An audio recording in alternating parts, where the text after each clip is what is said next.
All right, good afternoon, everyone. Thank you for joining today. We'll go ahead and get started. This is our May meeting for MAG Standard Specifications and Details Committee. And we'll go ahead and have Gordon log in the attendance. Have you done that as people joined in? Okay, very good. So we'll go ahead and move on to the agenda item number 2 then. Or do we have any visitors or anyone that we need to do introductions on?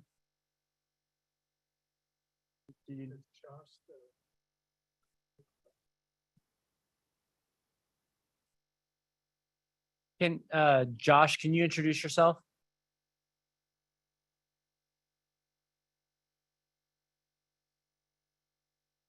Yeah, good afternoon. My name is Josh Bigg.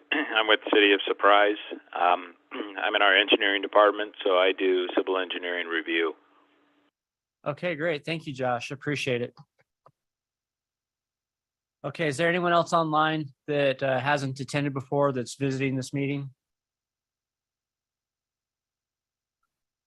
Okay, well, we'll go ahead and move on to agenda item number 2, which is the call to the audience. This is an opportunity that is provided to members of the public to address the Standard Specifications and Details Committee on items that are not on the agenda that are within the jurisdiction of MAG, or on items on the agenda for discussion but not for action. Members of the public who are attending the meeting in person are asked to fill out a comment card and provide it to MAG staff. Those attending virtually are provided the option of submitting written comments related to this meeting through the MAG website at azmag.gov/comment and indicate for which meeting the comment is intended. Comments may be sent at any time leading up to the meeting, but must be received at least 1 hour prior to the posted start time for the meeting. Comments received prior to the deadline will be read aloud during the meeting. Comments must not exceed 3 minutes in length. A total of 15 minutes will be provided for the call to the audience agenda item unless the Standard Specifications and Details Committee requests an exception to this limit. Please note that comments received for agenda items posted for action will be read at the time the comment is heard. Members of the public not attending in person may listen to the meeting via a live stream on MAG's YouTube channel. Okay, Gordon, did we get any comments in advance of the meeting? No comments. Okay, and I think we decided there weren't any visitors online, so we'll go ahead and move on to agenda item 3, which is the approval of the April 5th, 2023 meeting minutes. And we'll go ahead and scroll through those, and when we finish going through those, we'll entertain a motion on those.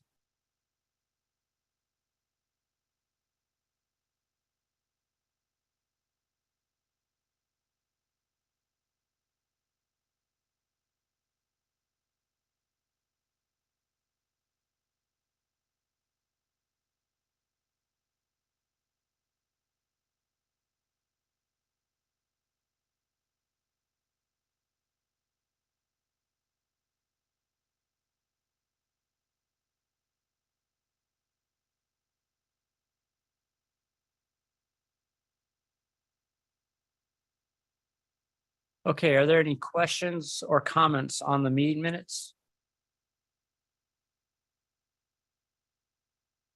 Hearing none, I'll entertain a motion. Ryan, I'll motion. Okay, thank you, Craig. Do we have a second? Second. I'm assuming that motion was for approval. That motion was for approval. Okay, great. Thank you, Dan. I'm assuming your second was also for approval. Absolutely, as written. All right, perfect. Thank you. We'll go ahead and do a roll call vote. And Gordon, you want to walk us through that?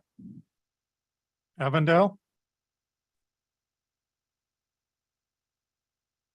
Buckeye. Buckeyes, yes. Chandler. Yes. El Mirage. Yes. Gilbert. Yes. Glendale. Yes. Goodyear. Maricopa County. Yes. Mesa. Yes. Peoria. Yes. Phoenix. Yes. Scottsdale. Yes. Surprise.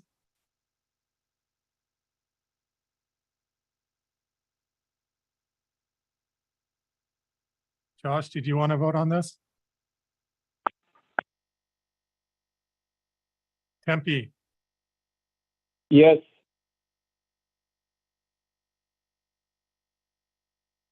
Going back to Surprise. That's a yes for Surprise.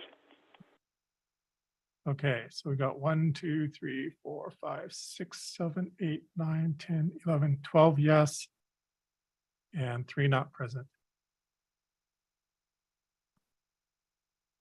Hey, Gordon, quick question. I was unable to, for some reason, my voice on the computer is not working. So and audio wise, I'm on my phone, but I can still see you guys on my laptop.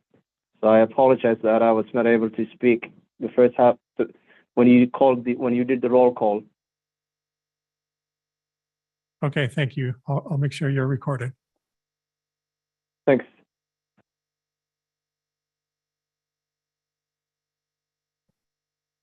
Okay, thank you, everyone. Let's go ahead and move to our next agenda item, which is item 4, case 22-15. Add new subsection 718.4 solar reflective coatings and add a reference to that in section 334. This is a carry forward case from the previous year. We haven't had too much discussion on this or updates. There haven't been any updates that I'm aware of to the case since then. I'm hoping that we've had an opportunity to have staff and the different agencies review this in more detail and provide some feedback. We are now in May and moving quickly to the end of the year where we'll want to vote on adoption of this specification or this case. So Kelly, as the sponsor, do you have anything that you want to talk about? Any updates, any comments that you want to make on it? Updates on how it's being used in Phoenix and the success, anything along those lines? No, we don't have any updates on it, just that, we're using it throughout the city currently, and we're going forward with the product and haven't had any real issues with it. I think I read you guys had a whole new group of projects going in this year also that you started on, in addition to the ones you did in the past couple of years? Yeah, that's correct. We have, multiple sites throughout the city, and we're totally moving forward with the products. And each of these are they using the same specification? There haven't been any modifications to what you're using? I guess is my first question. And then is there a single product that you guys are ending up using, or is it continuing to be open to multiple products? As far as I know, there's no modification from the spec, and we've been using the same supplier for everything. So. Okay. For the committee members, let's open it up to any questions or comments or discussion. Go ahead, Craig. Yeah, just not even a comment, just asking, maybe since this thing has been on the agenda for such a long time, maybe we can get it updated and the current document added to the agenda, just so it's kind of fresh in everybody's mind and it's on the agenda that we can try prior to vote. Yeah, if you're going to put it on the agenda for a vote, then the final case will be in the agenda packet. And also, I just wanted to remind people that on our page, we do have the latest versions on the cases under consideration page. So I can pull up any of those that you may want to look at as well that weren't in the packet. I have a few comments on the case on behalf of Gilbert. So as I mentioned in, I think it was last September's meeting, there's a few questions and comments that the town of Gilbert had that still have not been addressed, or at least not that I know of. And I'll apologize. I was replacing the committee with a recent job change, so I'm here kind of as a proxy today. But I know there's discussions about a minimum SRI number or solar reflective number being used, but there's still no mention of a maximum SRI number.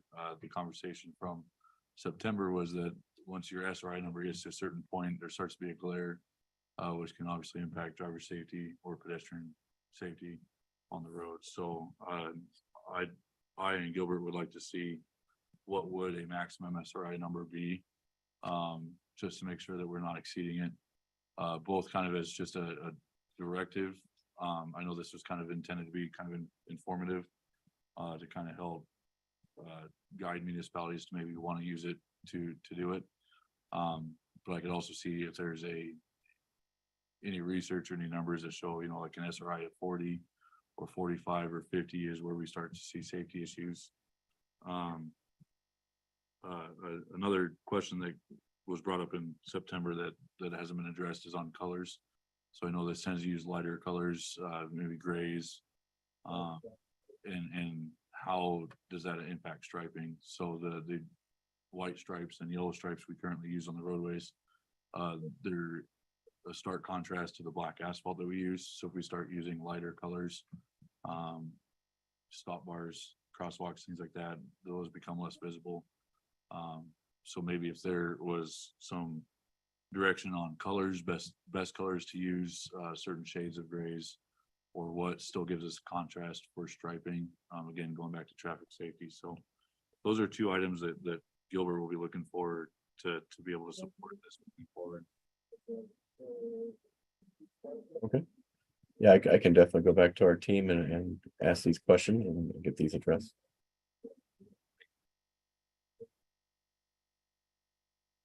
Mr. Chairman, industry also has been provided an engineering report recently on some of the use of this material in some of the areas, and we'd like to present that to the committee just for them to take a look at, review.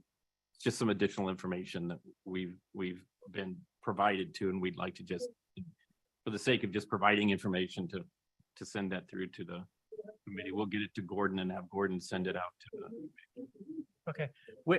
And I vaguely recall that was something that you had mentioned last year also. Is that correct? So it's been out for a little, at least it was a draft version, I think, is we have a finalized version. Okay. Okay. Kelly, do you know, has City of Phoenix seen the engineering report that's being referenced here? I don't believe so. It'd be great to pass on to Ryan Stevens and his group. Yeah. So Jeff, if you can get that sent out, what I'd really like, Kelly, is if we can get Ryan or yourself, either way, to perhaps review that. Also the questions that we've got from this meeting today, the two that have been asked already and potentially any others. And then just, I'd like to see maybe a re-presentation of the case. It's been since last year that anyone has kind of walked us through it. And I know everyone has access to it and can go read the case and the specifications, but I think it'd be good to have either yourself or Ryan be available to kind of re-present the case, the important elements in there, and then address the questions that are being asked today, as well as maybe any of the concerns that are brought up in the engineering report that was just discussed. Is that something that you guys can do? Yeah, I'll work with Ryan and put something together. Just know us what date you'd like us to present on, and we can do that. I think for the next meeting that we have in June would probably be best. That would give time for people to respond or hear that and continue to review and provide additional feedback in July if needed, as we work towards the close of the year when we do our voting. Okay. Yeah, I'll confirm with Ryan, but it shouldn't be any issue. Okay, great. Thank you. Are there any other comments? I didn't mean to cut off any discussion or comments on this case yet. Yeah, Mr. Chairman, Jim Badowich here. Was there previous discussion about the rejuvenation aspect of this? What do you mean by rejuvenation? Are you talking about like recoatings in the future, or like the life expectancy of the product, or? No, I meant to clarify. I mean, does this product, in addition to supposed to be cooling, does it offer any kind of pavement maintenance aspect as far as rejuvenation, seal coat kind of rejuvenation type thing? Yeah. So like, could this be used in lieu of other types of pavement preservation applications? Correct, because I haven't had time to get into our public works department is doing an experimental program, and it's being touted as pavement rejuvenation and heat mitigation. So I just would like to know more of the aspects of the pavement rejuvenation maintenance component of it, separate from the heat thing. So maybe that can be part of the presentation when they revisit it. So Okay, anything additional? thank you. Thank you, Jim. Okay, so just to summarize what I've heard question wise is maximum SRI number, any impacts of color selection on striping or any limitations associated with that. And the pavement rejuvenation aspects of the product, as well as reaction to the engineering report that we haven't discussed the details of, but that will be sent out. We'll have, I think Jeff said he'll get it to Gordon, and Gordon can get it sent out to the committee. Any questions on that? Kelly, are you good? No, Mr. Chairman, at this time, we'll go ahead and get that presentation ready for you, and I'll get back with my group and just to make sure to present it for the next meeting. Thank you very much. Okay, if there's nothing further on this, then we'll go ahead and move to agenda item number 5, case 23-01, which is our miscellaneous corrections. Thus far, we have 3 items in the miscellaneous corrections case, which is section 401.5, change Arizona Highway Department to Arizona Department of Transportation. Section 102.10, delete the words "or by telegram" from this section. And item C, which is remove reference to manhole steps in section 605.4, 610.8, and table 771-1. Are there any additional requests to add items to the miscellaneous corrections case? Or are there any questions or comments on these items?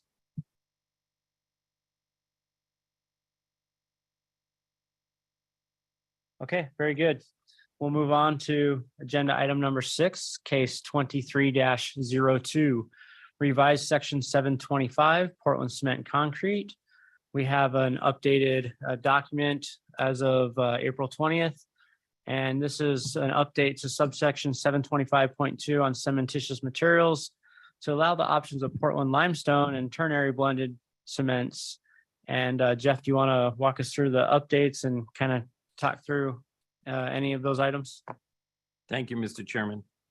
If committee members will remember our discussion in the last standards committee meeting, we kind of left it that a great suggestion was, could I come up with a potential table to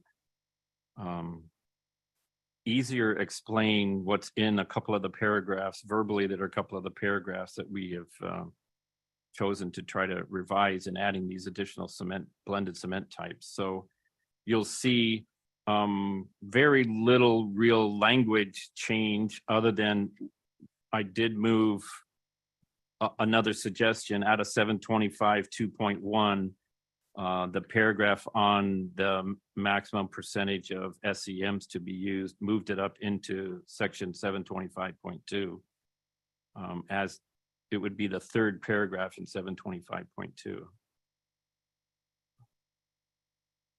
That's pretty much the only language change to it. And then since I wasn't smart enough to actually insert the table into the document, I put the table on a second page, different page, which I was smart enough to be able to make work. And you'll see it would become a new table 725-2. That you'll also see on the second page of the revised draft, since we're potentially putting a new table in and making it 725-2 at the very end of section 725, there already is a table 725-2.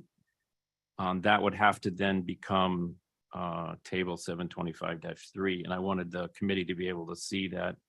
I believe in our working group committee meeting, we had discussion that we don't believe that table is actually specified anywhere else but in 725. So by changing the designation on that table, it wouldn't affect any of the other sections of the MAG standard. So having covered that, let's take a look at the proposed new table 725-2. You'll see I have various columns established. One being this ASTM C150 Portland cement types being 2, 3, and 5. Column next to that would be the allowable pozzolan percentages, which is verbally in that third paragraph in 725.2, being less than or equal to 25%.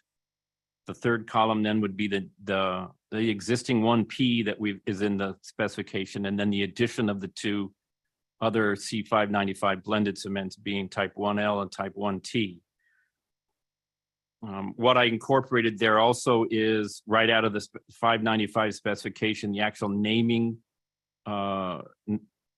nomenclature that's used so that you could tell what is actually in each of the products. And then that is reflected down in the notes. So for example, the type 1L parentheses X with a A.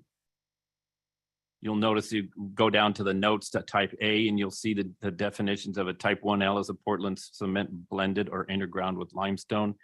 The actual X in parentheses is the targeted percentage of limestone in the product expressed as a whole number by mass of the final blended product. So as an example, a type 1L that had 10% limestone, either underground or blended into it, would be called a type 1L parentheses 10. That way, anyone looking at that product on a mix design or on a tech sheet or anything else would be able to tell exactly what was incorporated into that product. Same scenario then for the type 1P, the X in parentheses would represent the same targeted percentage of a pozzolan or a fly ash or natural pozzolan that had been incorporated into it. For example, the product that's in the marketplace produced by SRMG, which has been around for several decades, is a type 1P with 25% fly ash in it. So it's a type P parentheses 25. And then the third product would be the 1T, which has 2 different materials in it, which is a ternary blend of 2 different materials, being a pozzolan and limestone. Again, the nomenclature then would be, you see parentheses P representing the pozzolan, and then X representing the percentage that would be incorporated. And then in the second parentheses, L representing limestone, X then representing the percentage of limestone. Therefore, if we had a 1T product that had 15% fly ash in it, 10% limestone in it, the naming nomenclature would be type 1T parentheses P 15 parentheses L10.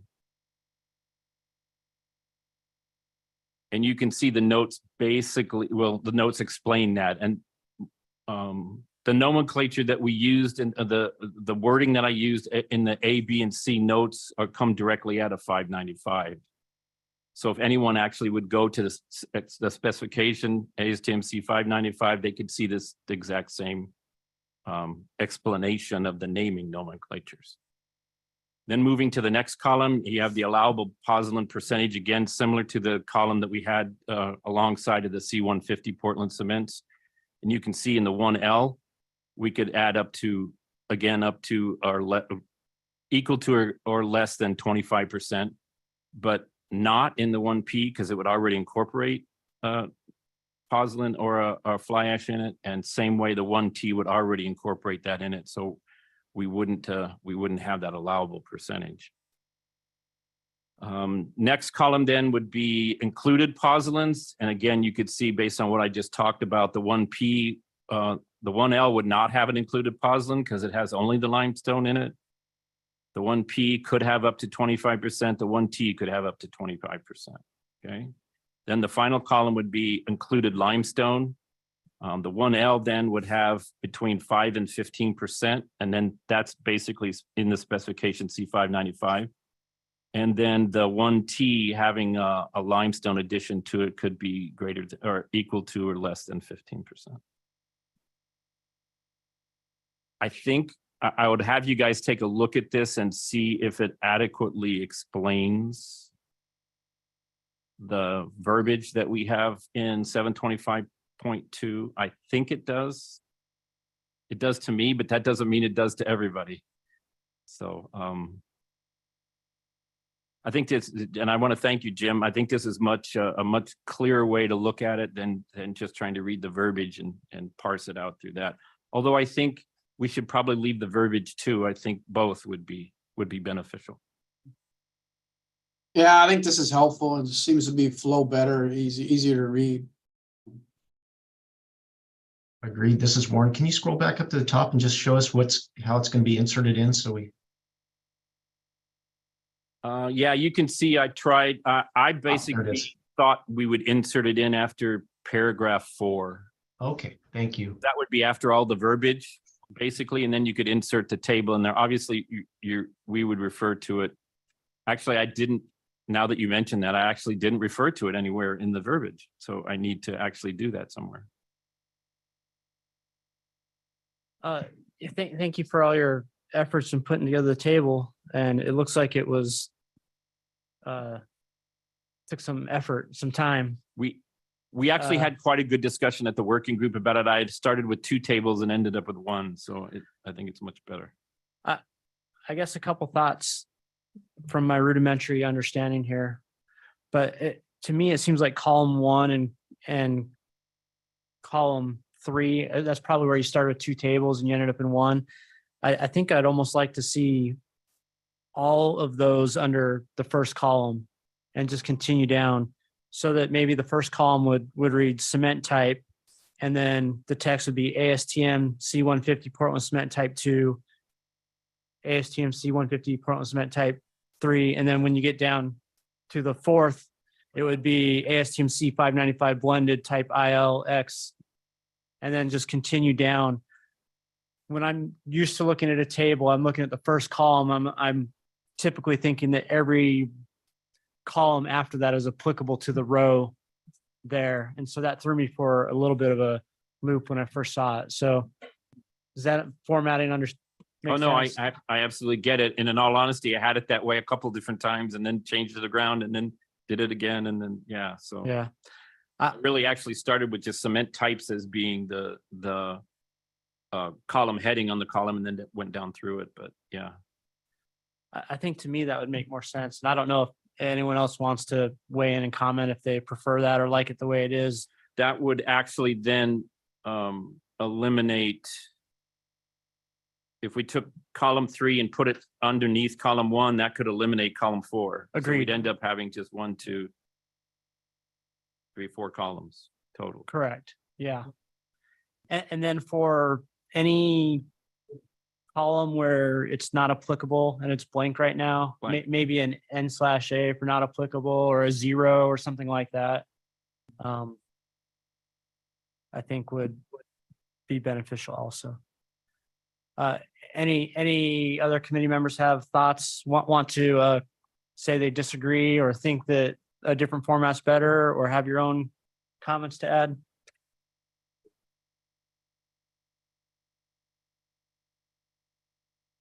Does anyone actually agree with my comments? We'll start there. That's logical to me. It sounds like that would read better. I agree. It would be potentially more clear as we talk about cement types, yes. I agree. And I like your suggestion better, because at first I was going to suggest 2 separate tables, one for C150 and one for C595, but I like your suggestion better. Thank you for the feedback. It sounds like Jeff's tried everything and just kind of, Oh, wait, we ended up with a version. yeah. And as I say, I had 2 tables for the working group, and we redid them too. So that's easily done, very easily done. The second thing would be, though, table placement. Does the committee feel like where I've potentially inserted the table after the 4th paragraph, is that the proper place for it? I guess it doesn't really matter as long as we refer to it to a certain extent and it's there somewhere. I think that location is good. Maybe one other thought here, reading the last paragraph before the table, it talks about supplemental cementitious materials, SCM. Do you want to maybe put SCM in the table heading somewhere on those other columns to to kind of link them together? Well, here's the scenario though. If you look at actually the top of the second page, 725.2.1, supplementary cementitious materials, right? Fly ash or natural pozzolans meet ASTM C618, but we also have silica fume there as being a supplementary cementitious material. We are not trying to utilize silica fume in any of these products. Because that's just not something the industry is really proposing to do or wanting to do, although it is a very good supplementary cementitious material. It's a very small amount that you would add to concrete, someplace in a range of 5 to 10%, most of the time around that 5% number. So being that small of amount makes it really difficult for you to blend that into another product. It's certainly the easier, more technical way to do that is to add it at the ready mix batch plant, not in a pre-blended product. So by saying supplementary cementitious materials, we kind of potentially could include that in the table. That's why I purposely talked about pozzolans. But having said that, certainly those materials, whether it's fly ash or natural pozzolan, both fit under the SCM and are commonly referred to as SCMs, more commonly referred to.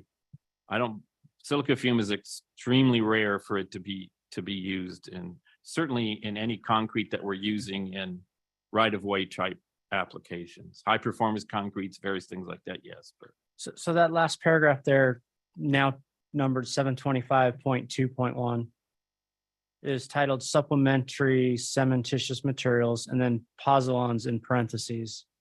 And then it lists both the fly ash or natural pozzolan and silica fume. In the table, it just refers to pozzolan, but doesn't that directly correlate back then? Perhaps I should change that to be allowable fly ash or natural pozzolan instead of the term pozzolan. That way we're being very specific. Yeah, because if you're trying to keep silica fume out of it, right now, those paragraphs, the title tied together, I guess. Yeah, I think that's, if I want to change that word, I should probably lengthen it out to be the two products that we're talking about, right? And still keep silica fume out of the discussion. Okay. Well, okay, so there's one other wrinkle in this now that since I've mentioned that.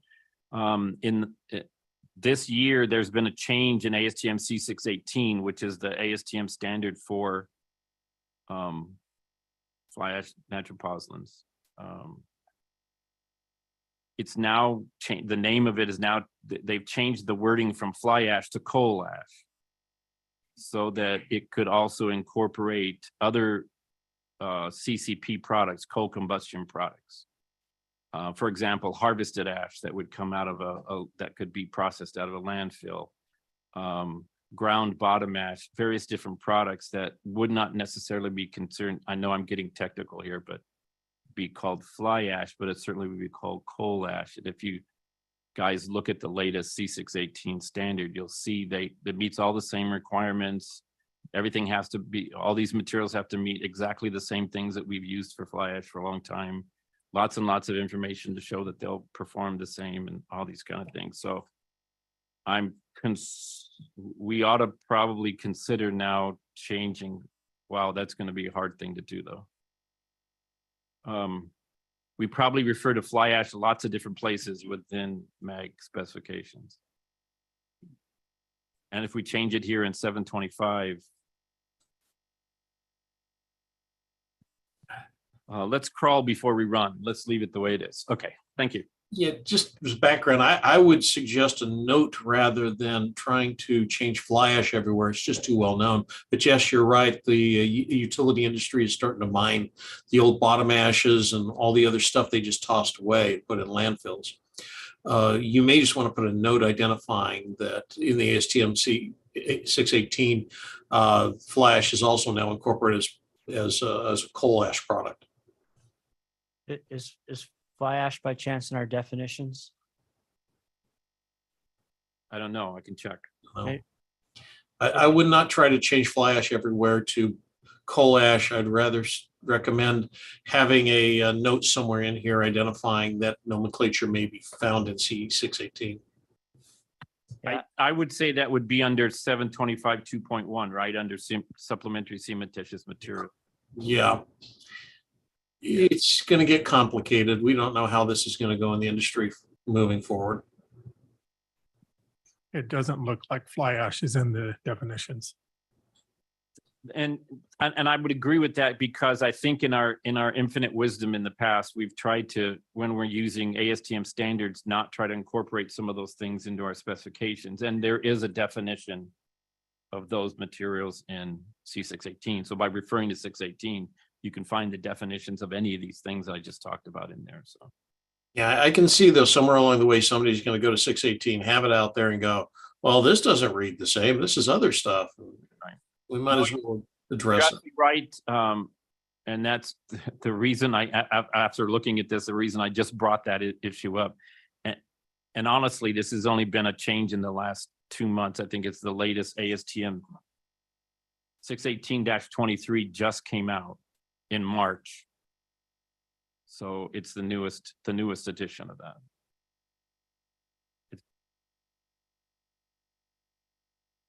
Okay, well, I will work on, do we want to call it a note or just another paragraph? Do I need to call it a note, or can I just say another paragraph saying recent changes in ASTM 618 now classifies fly I was ash, actually thinking, coal ash? Jeff, like what Peter was saying, if it's, if you're gonna compare the ASTM with MAG, it's still not gonna read the same. And I know that in the past, we've not put a definition for fly ash. What if we were to put a definition for fly ash and a definition for coal fire or coal ash and make them synonymous between the two? So then at least we've got the same term in the 618 or in the ASTM or the spec book. Okay, so very good point. Under terminology of 618-23, the newest term, there are definition. The definition of coal ash is fly ash and bottom ash resulting from the process of combustion of ground or powdered coal obtained either from current power plant production or harvested from landfills or impoundments. So fly ash is incorporated now into the definition of coal ash. So could we pull it out of the spec and put it in the We could. definition? Just a Could. thought. And then we could tie the coal ash with the fly ash. So Yeah. they are basically the same information. Right. Yeah, we could pull the definition right out of 618. And then fly ash, sea coal ash or something like that. Yeah. So is coal, excuse me, but is coal ash different from fly ash? Coal ash is a broader term now that fly ash falls under. Okay, Coal ash is defined as fly ash and bottom ash resulting from the production of the combustion of ground or powdered coal obtained either from current power plant production or harvested from landfills or impoundments is the new definition. So do we need to think about that's gonna be a item that's gonna get harder and harder to get, more scarce with the elimination of coal-fired power plants? Jim, that is exactly why that definition was changed to incorporate more than just and start talking in terms of coal ash rather than fly ash, was for that very reason. Fly ash being produced from the power plant is becoming less. The volume is going to be less. Yeah, so These other materials that result from the same process, when they're processed properly to meet the ASTM C618 requirements, provide the same qualities to concrete that we're used to getting from fly ash, yeah, because they're basically the same. They have the same Okay. chemical makeup and so on. And there's All right. huge amounts of those that have been stored in landfills near power plants. And I would not be surprised to see those be mined over time. I think that's already started in some places. We have already started doing it at the Coronado Power Plant.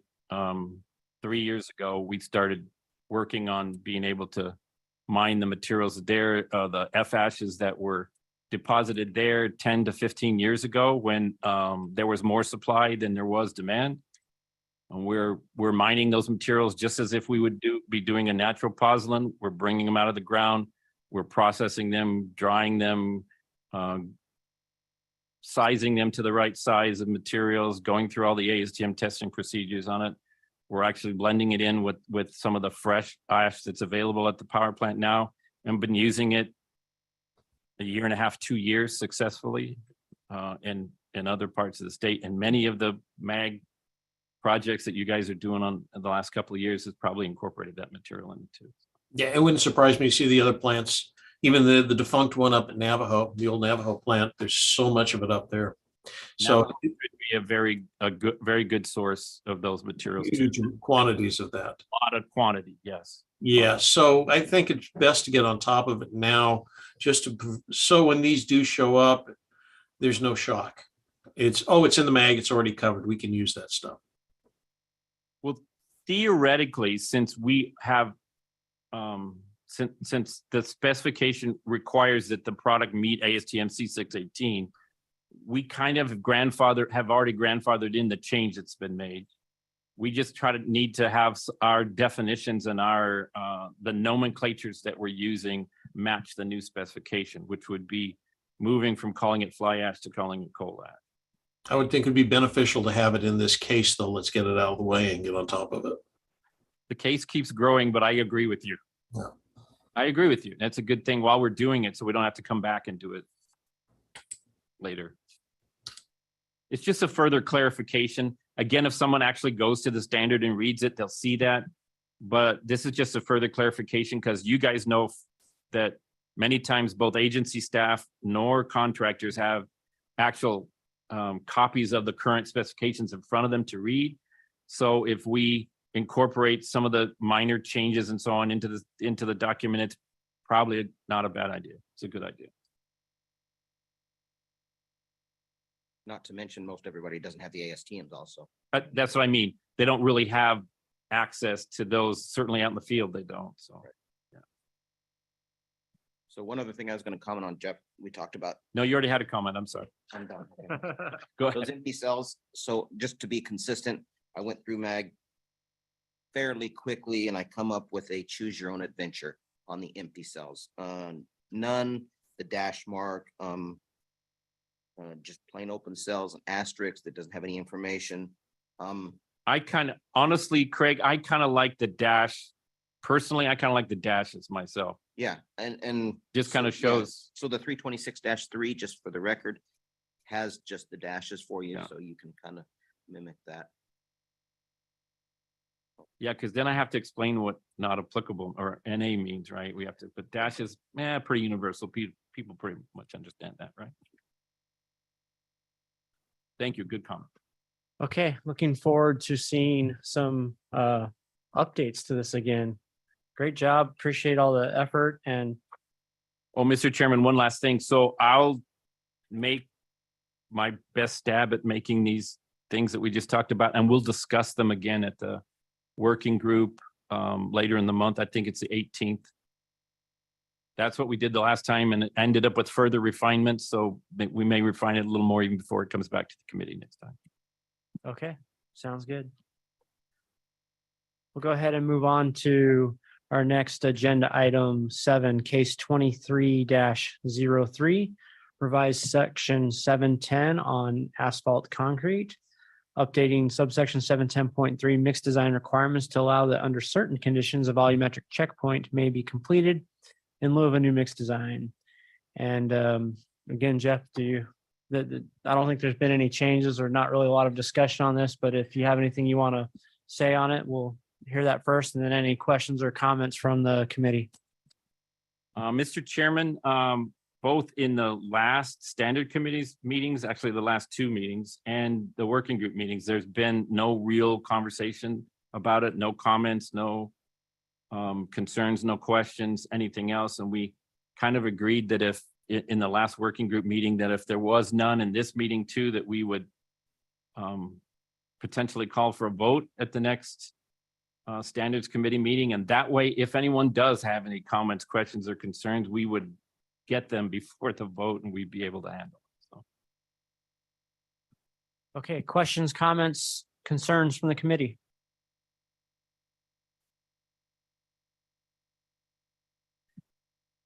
Okay, hearing none. Is there anyone that feels like they need additional time to review this before we go to vote?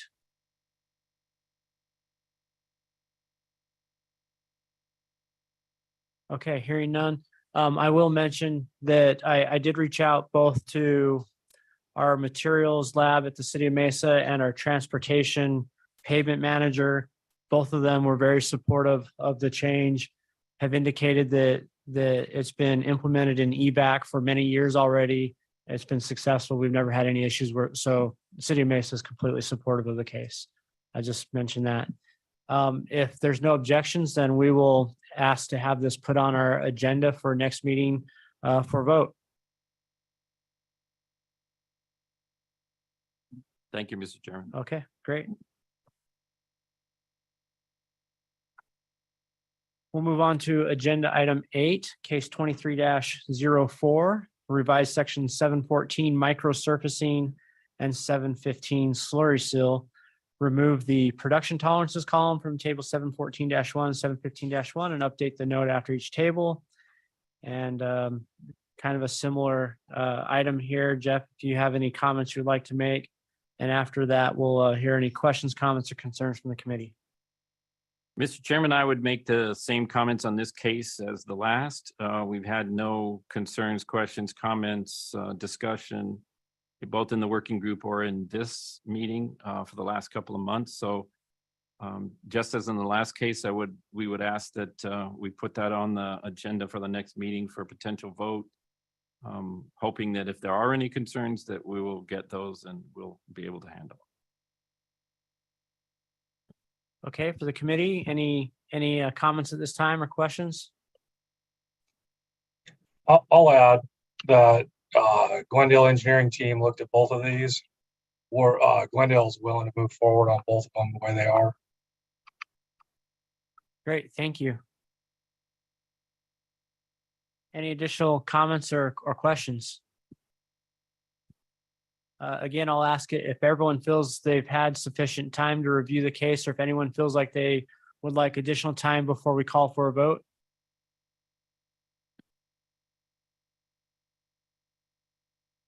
Okay, hearing none, we'll go ahead and ask that this be put on our agenda for the next meeting for a vote.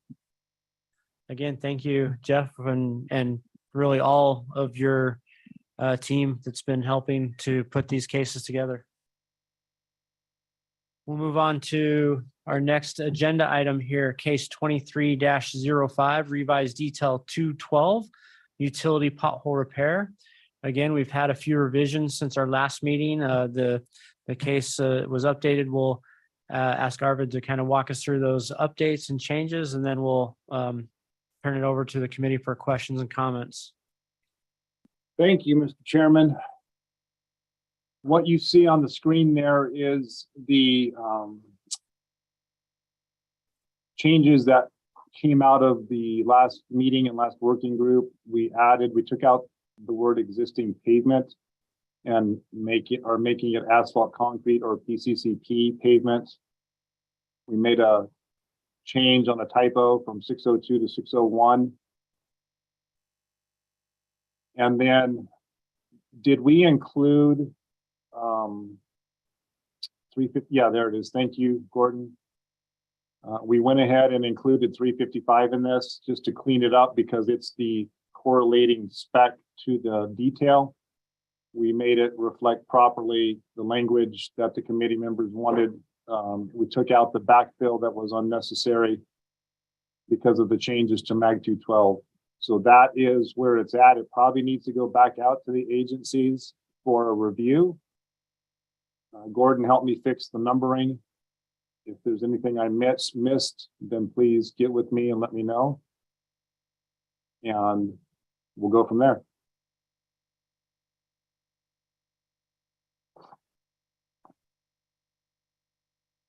Okay, questions or comments?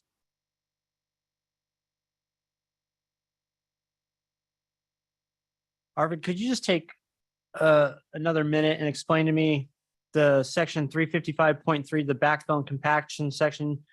You said that it was taken out because of changes made in 212. Can you just kind of walk me through that? The 355.3 backfill section and compaction had to do with the using native backfill. So if you read the first line, their backfill should be aggregate base or native backfill placed in 6 to 8 inch loose lifts. We eliminated on mag detail 212 the option to use native as a final. If Gordon, can you scroll back up to the detail?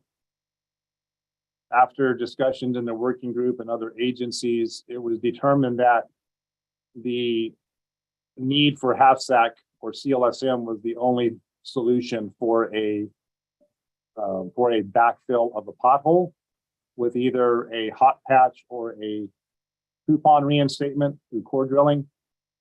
And the option to use a temporary backfill material other than CLSM will be on a case-by-case basis based on the agency and based on what the project is being used for. The two main scenarios are potholing is used for pre-design or design design projects, in which case the agencies all want those potholes slurried and repaired permanently because there's no guarantee that that design alignment is going to be used. The other scenario is it's used during the process of the construction phase, and multiple times a hole will have to be opened up if it's an open cut or a trenchless application. And when the final backfill of that pothole is completed, then that's when it would be half sack. So we didn't want to set a precedence that anything other than half sack is the only acceptable final. It requires agency approval. So by taking out the option to use ABC or native, there was no need to have 355.3 in there anymore.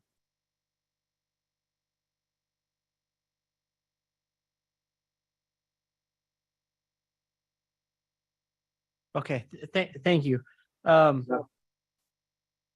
So in the temporary potholes, we're specifically taking out the words native soil can be used, but we're still leaving the first note, which says agency must approve a temporary pothole backfill.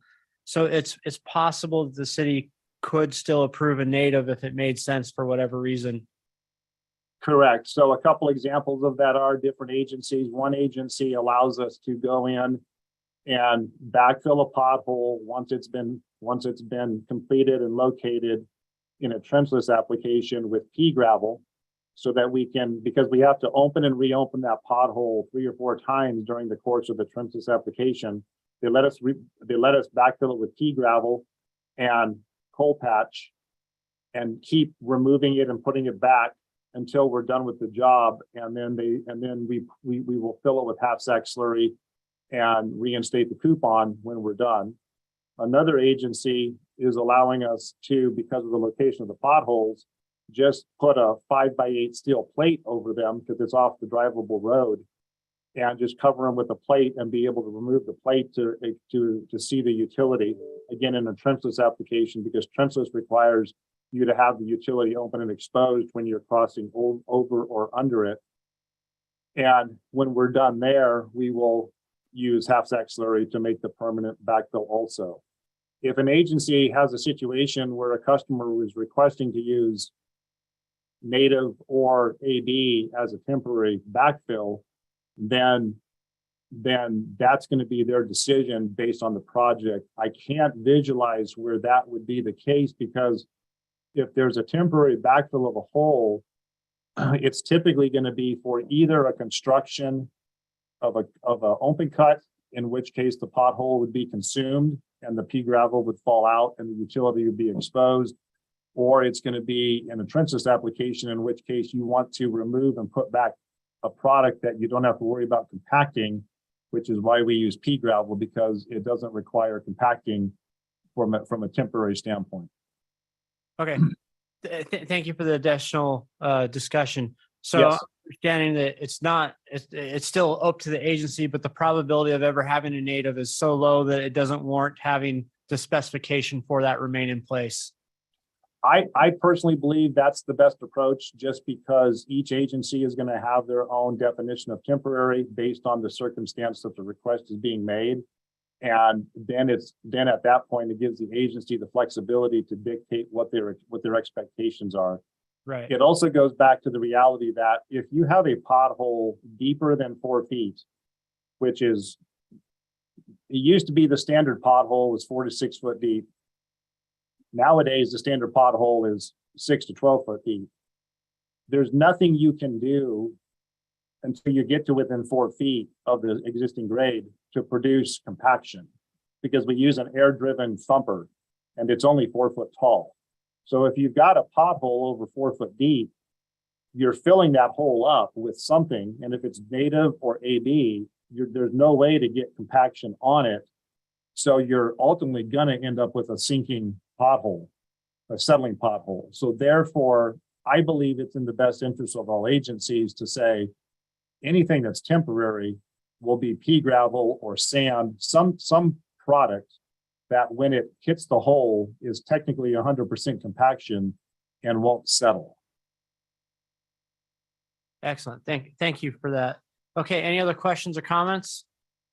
Yeah, and the other reason we're doing this, Mr. Chairman, is because sometimes these native, if you allow native, they can be forgotten about, and then you end up with a patch over native that never is compacted properly and it sinks. So, just by eliminating the native, eliminates a possible, lapse and that might get missed, and then you've got a sinking pothole. So it just eliminates that chance of that happening. So. Because and with inspections, I don't think all these backfills and patches are being adequately inspected. Every single one of them. There's just too many of them, too much work to do. So. Okay, good. Thank you. This is Warren. Arvid, thank you. That helps. I know I had some questions I missed the last meeting, but that helps get it straight in my mind. It sounds like word to the agencies we need to kind of go look at our incorporating some language in our supplements, our standards to address this temporary situation for what we think is approved for the different scenarios, case by case, as you said. But that's what I need to we need to have some internal discussions, I think, on that. Yeah, and I'll just give you the agency that has a system in place. And I know many of you have your own way of doing it, but I'll just present the city of Phoenix way because it's the one that I'm most familiar with. We go down and request to do a project, and we need the pothole for a design, and there's 11 potholes. We have to get 3. They only issue pothole permits in groups of 5. So we have to get 5 pothole permit or 3 pothole permits, put down a bond, go do the work. And the only way we get the bond back is after we've scheduled meetings with the inspector for him to see the slurry placement, see the coupon reinstatement, see the tickets, and then authorize the release of the bond.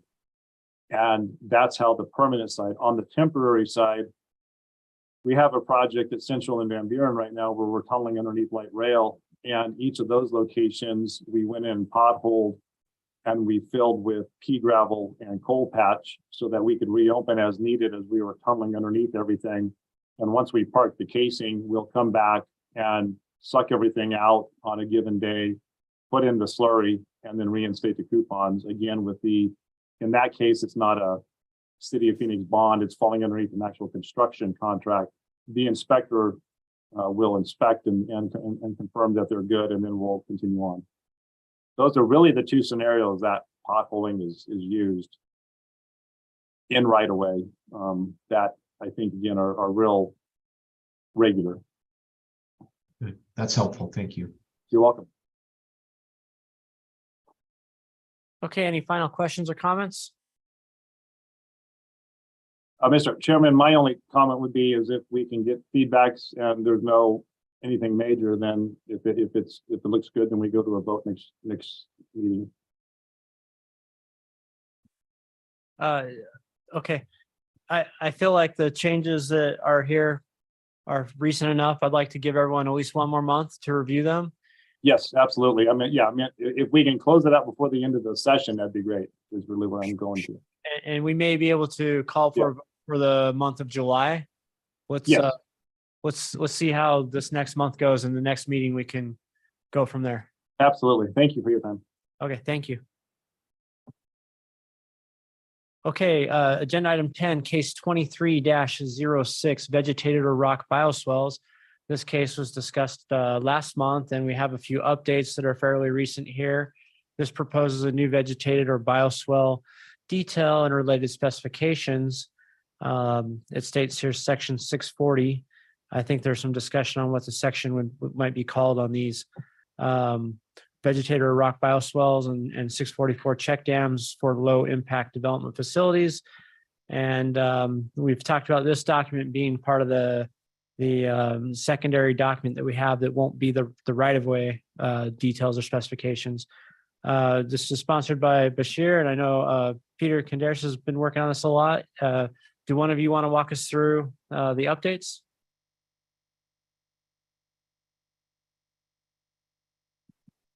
I wasn't sure if Bashir wanted to do it first. I'll do it if you don't want to. I know. No, Peter, go ahead and do that. Okay. Okay, good enough. So from comments received in the last meeting, we had a discussion during the working group session a few weeks ago. And so a number of changes have been put in there to address that. One is to make it a bit more generic. And again, I think the group is accepting this idea. Some of these are going to be more guidelines than we're avoiding using the word standard anything on these. So there'll be more of a guideline because they'll have to fit the space that's available. So certain things that have been changed, we tried to eliminate the wording referencing any standard associated with it, try to reference the actual drawings and plans. The language referencing specification sections, if it's a MAG specification, it references directly. If it's a supplemental, we're still working on how we want to reference it. For example, note 4 on the general notes says see supplemental specification section 640. We may want to put, OWOR-640 once we get that figured out, so we can identify the section that's part of the supplements also. Specific other ones that have been changed would be at the very top, the water elevation. So try to clarify that it's unique to that it's a height above the top of the check dam. It has nothing to do with water elevation within the basin. It's actually, it gets dictated by the elevation of the water level. The check dam should be minimum 9 inches below that water level, wherever it is. So again, the attempt was to make it as generic as possible and try to give it a little bit different look.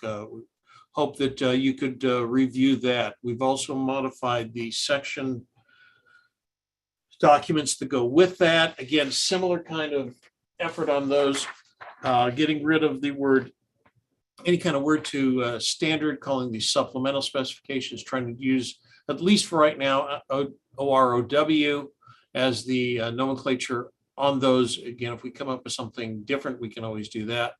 So I think that's really all we had on these changes, which we're really trying to conform to a different naming and appearance of these. See if that maybe is a bit more explanatory. Like at the very bottom, it says end of section, standard specification for outside right-of-way construction. Again, trying to make it different as much as we can. So those were the changes that were made, and hopefully go through these and see if it makes more sense, if it fits more of what the committee's desires would be for this document. And I can answer any questions if you have it on there now, or we can get back to it. We know this is going to take a while to get through. Not going to call for any vote on this until we have really worked over well.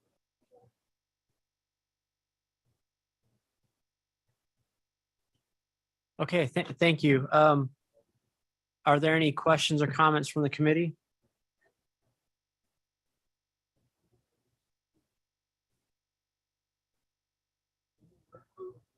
Okay, I'm not hearing any at this time.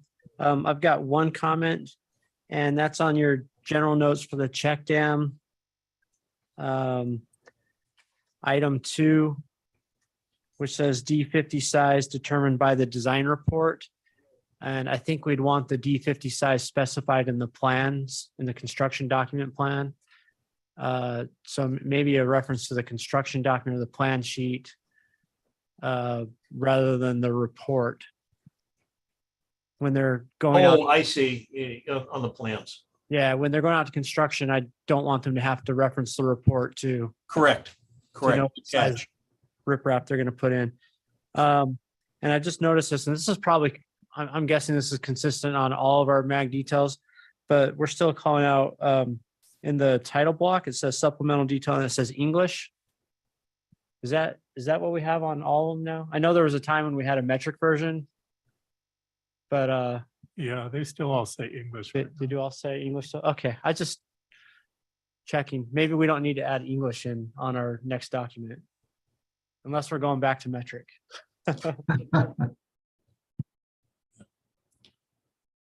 Thank you. Any other comments, please get them to me. I'll talk about more during our discussion of the working group meetings on when we're going to be discussing these again, but appreciate going through those and see if we can get these polished up so we can get this very first outside right-of-way one in a condition where we're comfortable with it.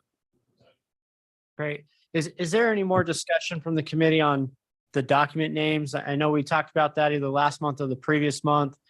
We've had a few suggestions, and as far as the detail numbering, as you see on the current version, it's OROW dash with the detail number. And we've talked about the specifications and different things. Is there any further discussion or comments that people have on naming convention?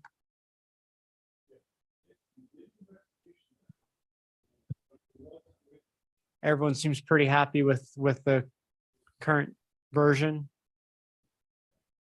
I think we're starting to hone in on it. Okay.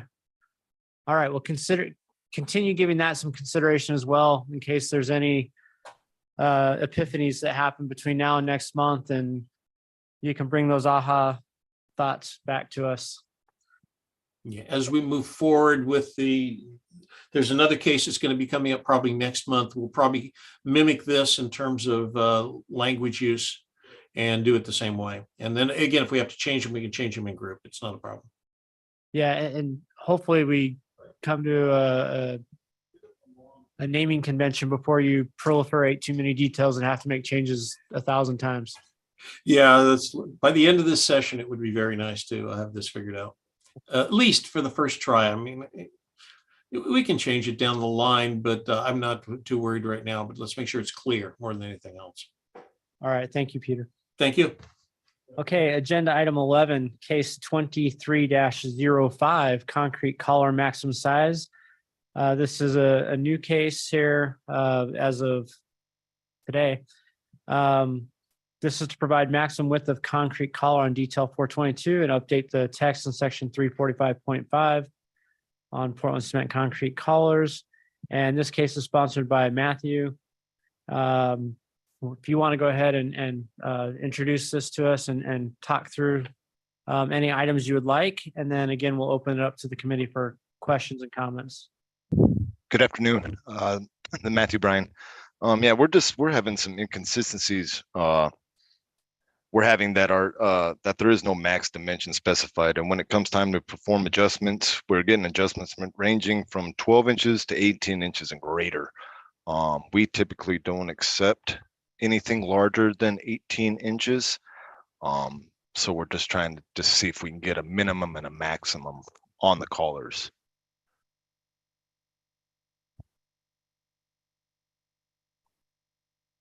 The current detail doesn't have any dimension called out as a maximum, but it does call out a minimum. Is that correct? That's correct. Okay. And do you know why the contractors are putting collars in that might be larger than 18 inches? I don't know if they're not getting their swing ties down correctly. They're not getting them surveyed correctly, so we're just trying to hold them accountable, get them, to put more effort into it and making sure that they're getting these things on center. Okay. Do we have any of our contractor representatives in the meeting today that would like to comment on this before we get into the rest of the committee? Thank you, Mr. Chairman. I would just question, so if they swing tied it and they weren't they weren't exactly centered and they had to go out 18 inches. What's the solution if they have to go out 18 inches? But right now it's filling it up with concrete. What else would you want them to do? From what I'm getting is we'd have them squared up, repave, come back, raise it to grade. And since we have a pavement cut ordinance, we'd have to, we'd have them overlaid again, and then we'd also charge them for that pavement cut ordinance into it. That's what I'm getting on our side. What's if they went to 20 inches or 24 inches, what's the downside of having the concrete color at 24 inches? I'm not too sure on that. I know we don't accept over 18. We don't we don't want them to be greater than 18. Because then we start looking like we have helicopter pads all over the place, and we're just trying to, I mean, from a contractor standpoint, we don't want it over 18 either, because it's additional concrete we got to pay for. That is correct. So we don't want that either, but locating things underneath the pavement is not an exact science, right? And to remove them all and to do a new paving, then you're going to have compaction problems in that little bit of paving that you got. And I mean, are you going to do testing on the pavement? Then you got the ordinance where you got to go 50 foot each side and micro seal. I mean, we're going to go to that extent to be 4 to 6 inches outside the 18 inches. I mean, that's why there wasn't never a maximum on there. We just wanted a minimum of 18 or 12, sorry. I mean, I've seen contractors even get dry holes and miss it by a hole, which I agree with you is unacceptable, and that's something different. But to be exactly, I mean, I've located GPS, I've located them with metal detectors, and it's still, we're trying to identify something that's underneath the pavement unknown. So that's my 2 cents. I mean, we can go through this, but I mean, the process, and I can get other contractors to weigh in or come up with other solutions of, as you alluded to be more careful or pay more attention of trying to get that to the 18-inch dimension that you need. Yeah, because I think it's just happening more and more lately. So maybe that's why we got a concrete shortage. I don't know. We're putting them in manholes.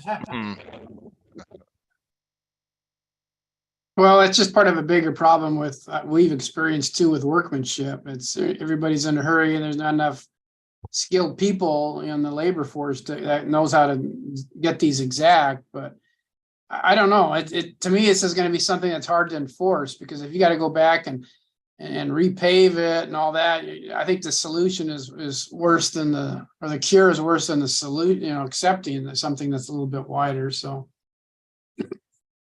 Well, I don't know, maybe what if we go to something like you have to paint? In other words, if you go over 18, you got to come back and come up with some kind of a seal coating or something just to make sure it sticks to 18 and still leave the concrete in place.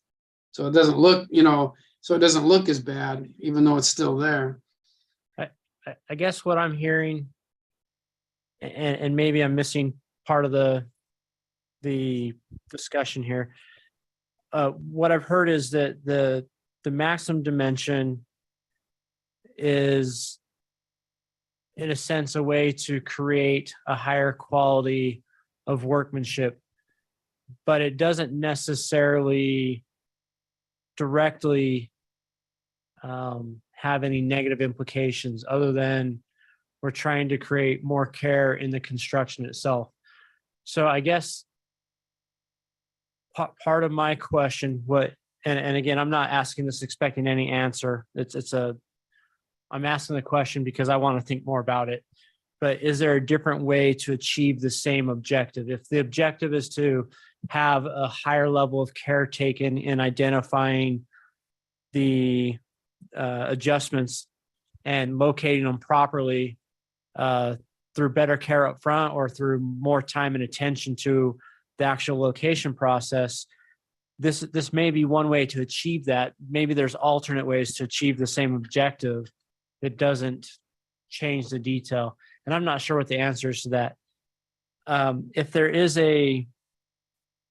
a more significant negative consequence to the concrete collar exceeding 18 inches that might be more than aesthetic, I'd be interested in hearing what that is. But I guess just a few thoughts for my own self to think about a little bit more as we move forward. Other comments, questions from the committee? I have a comment. Oh, I'm sorry. Go ahead. Oh, I'm sorry. We'll finish real quick. Yeah, this is Warren. Yeah, it sounds like we have sort of two scenarios here. We have new installations of these using this detail where more than likely they can use the minimal amount of concrete to meet the standard. And then we have the mill and overlay where it's paved over and it's a little tougher to nail it down. So that's kind of what I'm hearing. And then obviously if we're going to make this change, it's going to be on both the type A and type B adjustments. This details the most current detail that we'd want to apply this to. Because this is the 2016 detail. We have a newer version that has the type A and type B, right?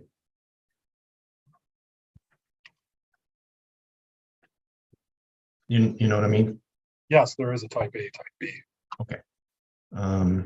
So yeah, I don't know if we want to address it keep the current construction standard and then have something in the language for the scenario where it's a mill and overlay adjustment. I don't know. I'm just like Ryan, I'm just kind of talking this out in my own mind, but just some thoughts. I mean, I think it's a good idea to have a maximum, but the question is maybe that's just going to be up to each individual agencies. How do you enforce it if they go over it? You know, I mean, I'm not going to have them tear out and fight the contractor to cut out the street and bring in a paving crew and repave it and try it again. Then I got a seam in the asphalt I got to worry about. So Well, I might Jim, just have, plus, my solution would be to repaint it or put some kind of a coating over it. Plus, Jim, you'll have, more traffic control out there, and the public's got to dodge that for an extra day or two. I mean, we already get beat up on having traffic control up for extended periods of time, and then to add to it, my question though really is, what do you do with a cluster of 3? We have a lot of situations where we have clusters of 3 valves or even 2, and we just wing it and make sure we have our minimum 12 inches around it. And then what I foresee happening is unit pricing going up on these things also. Maybe I'm incorrect, hopefully, but I see if we adopt something like this, I see the unit cost even on low bid or JOCs, I see the unit cost going up. Just so they can pad that line item in case they overshoot it, knowing that they overshoot 10% of them or whatever it is. So I see the additional cost being spread back to the municipality in the long run. It might take a while to catch up. I think I'd like to have as part of the discussion, if it really is additional care that needs to be taken, and if we've seen a proliferation of these growing in size over the past few years for whatever reason, I guess I'd like to hear what the contractors would propose to tighten up the work so that it achieves the same objective. Like, what can be done to come back in and bring it back to the quality that was done historically? And again, I personally am not aware or haven't seen firsthand whether we've had an increase in size of collars because of a little bit less lack of care compared to the past or not. So I'm not suggesting that is the case. I've heard other people say that is, but I guess I'd be interested in hearing what can we do about that if we're not changing a detail, if we're not implementing other standard changes that essentially enforces some type of a consequence for the lack of care, or some type of a requirement that forces a greater level of care, what is that can be done? I guess I'd be interested in hearing that, and not necessarily today, but as part of this case as we review it.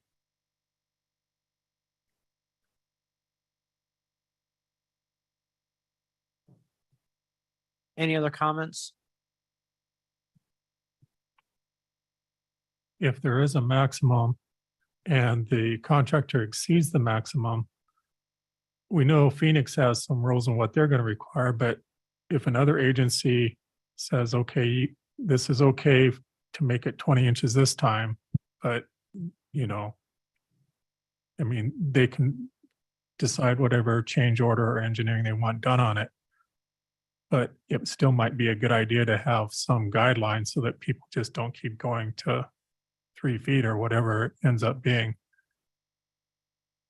Yeah. Typically, when we have a min or max, it's like, okay, you've exceeded the standard, you've got to remove and replace it, but that doesn't necessarily help here, right? And that's why it gets into the whole concept that Matthew was talking about, as far as having to cut out asphalt and repave a minimum area back and whatnot. That's essentially the way you fix it if it's not in accordance with the standard with the maximum dimension. And whether that gets written into the specification or whether that gets written into each city's contracts or whatever it is, I think is something that would need to be talked about. Okay. Matthew, any final thoughts or discussion that you want to have before the next meeting, or? Nothing, I don't at this time, Mr. Chairman. Okay. So you've heard a lot of feedback today. Maybe there's some items for you to consider there and discuss with other members of your agency or others, and we can continue the discussion in the next meeting. Thank you very much. Thank you, Mr. Chairman. Okay, that takes us to agenda item number 12, our potential new cases for 2023. And I know there's at least one that I think we're planning on being introduced in the next meeting, but we'll open it up to the committee if you have any potential cases you'd like to discuss at this time. No need to go over items that you may already be discussing as part of the working group reports. But if there's other items, welcome to bring those up at this time. Yeah, this is Warren. I did email Gordon just before the meeting the case for section 610 for the minimum gasket thickness.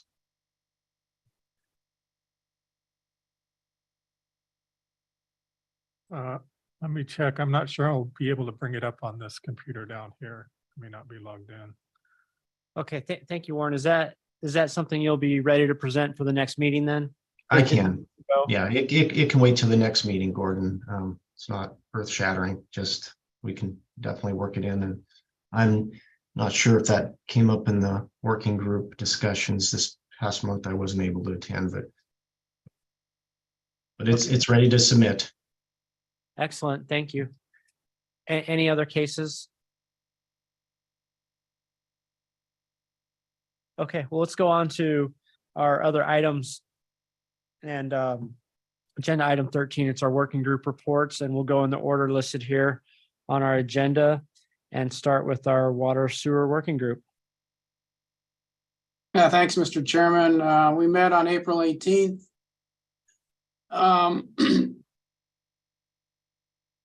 We had talked about utility pothole repair that we talked about earlier today with Arvid. So I think we've pretty well, I think, covered everything we need to. So we'll leave it open for any more last minute comments and then hopefully get a vote on it in July. Warren was out, so we didn't have any additional conversation on locator wire tape detail. I think that's getting pretty close, wouldn't you say, Warren? Oh, actually, Jim, where I left off last time, it kind of snowballed into a lot more than, so we definitely need to kind of regroup on that and Okay, talk that through. all right, well, that's what we can meet, so. I know these things, they kind of grow legs and then it blows up in your face, so. Yeah, I was thinking it was going to be just as simple as updating that trench detail, but then as I started to look at what was shared, there may be a little more to it to do it right. Yeah, all right.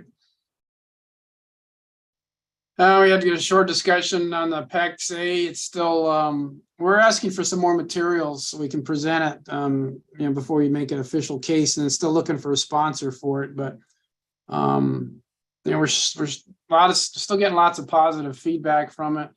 My only concern is just making sure we can have a tracer wire attached to it, but they can do that with boring as they do currently, so it shouldn't be a big issue. So the big thing with the PEX is that we want to make sure that it's interchangeable with the current brass hardware fittings. All you need is a stainless steel sleeve insert to go inside as a backer. So apparently it's so there won't be any special fittings you need for it other than the insert the sleeve. So I believe Gilbert or one of the eastern cities are using it. Anyway, so we're just looking for a sponsor and some more data nationally that might help everybody make a decision on it for review. So didn't really, let's see, talked a little bit about, I guess Arvid's going to have some manufacturers do a presentation on cast iron mantle covers. I guess a lot of the industry now has got different castings and they're more efficient, better engineered, stronger, and possibly lightweight or lighter weight. So I don't know, Arvid, were we going to have those come to the main group here maybe? Or just come to the Yes. working group first? Okay. Yeah, the plan, I was gonna have them come to the main group. And I'm gonna meet with them first to go over their presentation and make sure it stays at that 15-minute mark that Gordon recommended. And Okay, then good. look at doing a presentation in June, it looks like, and then that'll give everyone a chance to see the new information. And then the rest of this year, I'm going to be working with them to start building the language so that then we can present it at the working group and start there. All right, good. Thank you. Yep. We had a brief discussion then on the polymer concrete manhole bases. There's a possibility we may tweak that to try to make it maybe state that it be monolithic, because there's been some concern about a two-part base, or the base being placed in two parts and creating unnecessary voids. You see a picture there. It was presented at our meeting.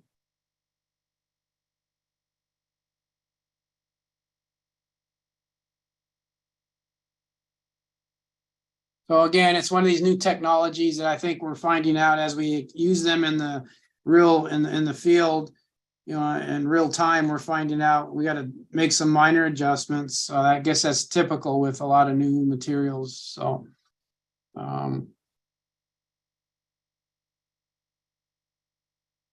and I'm still looking for more feedback on the PVC 0, PVC O with C909 water pipes, if any other agencies have used it or got any experience on that as another option for mainline PVC water. Then we had a quick discussion again on what we talked about already with the City of Phoenix on that case they proposed for the maximum width on the adjustments. So similar discussion as we had here. So, and that was about it. Next meeting is scheduled May 16th. That's the third Tuesday of the month. I think Gordon, I'll bring it up now. I was gonna save it for later, more general discussion about, I went down there last time. I was the only person there in person. And we kind of haven't had a good turnout in person. We've had a pretty good turnout online. And so my thoughts is, for at least for our group, we're just gonna go strictly online, at least for the remainder of the year. Because I guess it does take time and effort for Gordon to set up a room, and if we don't necessarily need to use it. So I think for our group, we're just going to try to stay online. Seems to function fine. So our next meeting then will be strictly online at May 16th. So and that was it. Thanks, Mr. Chairman.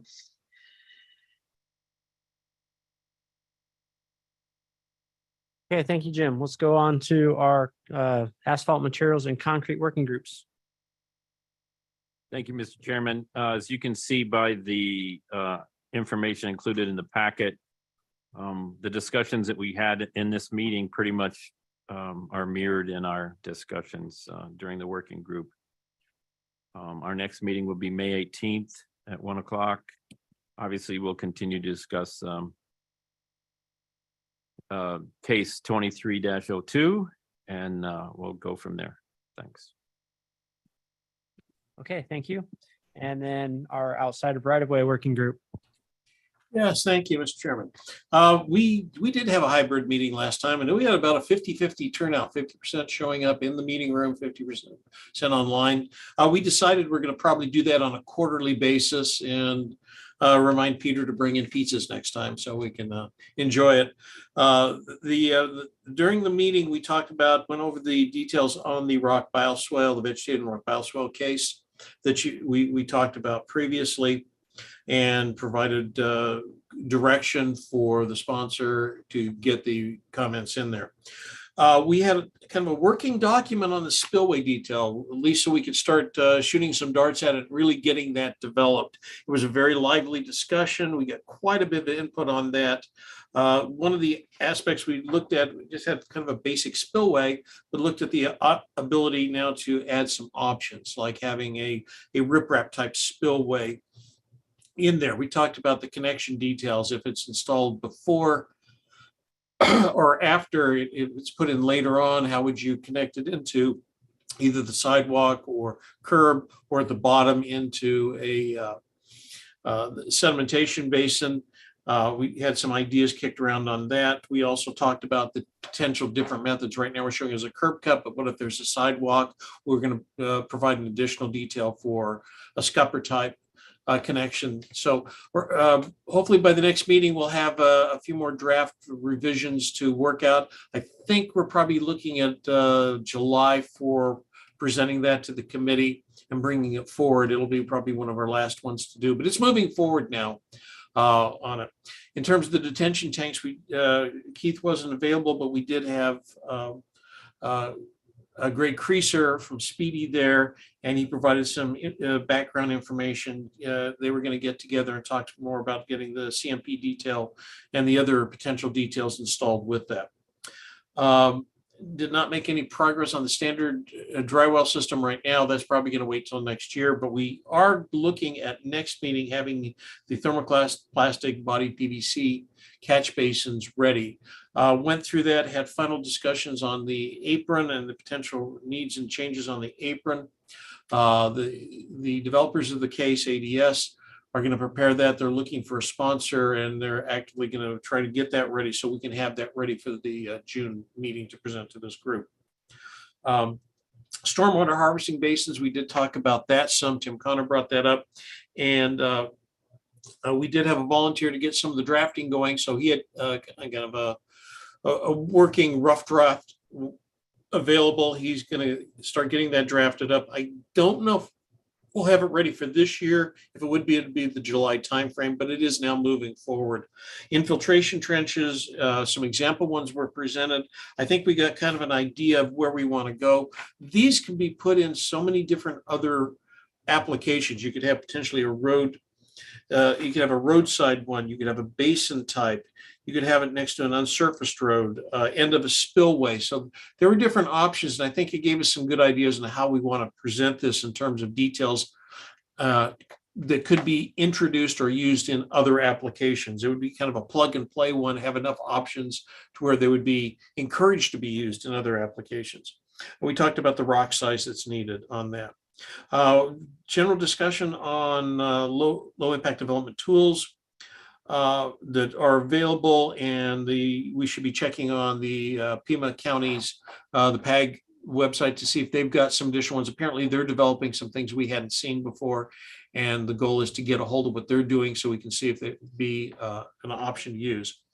We moved the next meeting from May 18th to May 23rd. Mostly because I won't be available in that time frame, and it'd be much easier if we can have it on the 23rd. I will be available at that point. We think we're going to go to quarterly in-person hybrid meetings, do it that way. So I think, but the next one's going to be an online one only. I can address any questions if anybody's got any. Hi, Peter. I do have one question related to infiltration and Greg Creaser. I think I CC'd you on that. It sounds like there's interest in I know we all use the double ring infiltrometer infiltration testing, and I've spoken with Bill Davis, ADAS, and it sounds like Greg Creaser is very interested in a different type of standard where they wouldn't have to dig quite as deep. Yeah. And I know Maricopa County still has that in their drainage design manual, but I think people might be interested if we were to, and I don't know if MAG's the right place for a testing spec or not, but it definitely sounds like there's some interest out there for us to look into this at some point. Yeah, and that got brought up. I thank you for reminding me on that. That did get brought up, and I think there's a lot of head scratching since this is a construction standard group. How would we get a testing standard established? And I'm really not sure how we would approach that, but you're right. There's more than one way to do this. There's some better ways to look at infiltration testing as opposed to the double ring. And I'm just not sure how if this group can even address something that's more of a design standard. Well, I would look at it as we have investigation testing spec for testing. It's kind of a testing spec that we relate back to ASTM standards, similar to like our CCTV testing, things like that. So I think it might fit. It's just if there's interest in going down that path here. Yeah, and I think that's an excellent topic to bring up with this committee to see if we want to try to introduce testing specifications in here that are outside. I go way back when I was a graduate student at ASU, and I was working for the city of Phoenix in the lab, and we started looking at the same thing, going, well, how do we get these testing standards where we're doing something different than the standard ASTM? We've got something that's a little unusual. And we started developing, that was when I was there, we started developing a city of Phoenix testing standard, a testing book. I still have that old one from 1980 something or other. Anyway, I think we could continue talking about that. But yeah, I think it's worthwhile. Okay, thank you. Peter, if you ever retire, who's going to inherit your library of documents? I have actually got a library established here that gets donated to the company and is open to many other people. I've already started moving my books slowly into there. My goal was to go into partial retirement this month, but Medicare had a different idea for me. So I'm working at least another month till that gets all straightened out. But I know I'll be working probably another 10 years. I'm going to start slowing it down so I can do more of this kind of stuff. This is the stuff that interests me. Just to be clear. Yeah. I don't call it retired. It just means I get a shift to doing more committee work like this, which is really what I'd like to be focused on. All right. Peter, I vote you voluntold Dan Rosenbaum with your group. I'm sorry? I said I vote you volunteer Dan Rosenbaum from your group. I could try. If you guys want me to have Daniel support this, he would do that. More than happy to do it. He's looking me around the corner. Okay, thank you. That wraps up our working group reports, and we'll move on to agenda item number 14, general discussion. If there's any additional items that we haven't discussed in the meeting today that committee members would like to discuss at this time, this is our opportunity to do so. Okay, agenda item 15, requests for future agenda items. We talked about future cases already. I know Arvid mentioned a presentation for the June meeting will be on the agenda for June. Are there any other future agenda items that the committee would like to request at this time? Okay, hearing none. Agenda item 16, final comments from the committee on any summary of current events or other items. Okay, hearing none. Thank you for your time today. We'll go ahead and adjourn. Appreciate everyone's time. Thank you. Thank you. Thank you. Bye, everybody. Bye.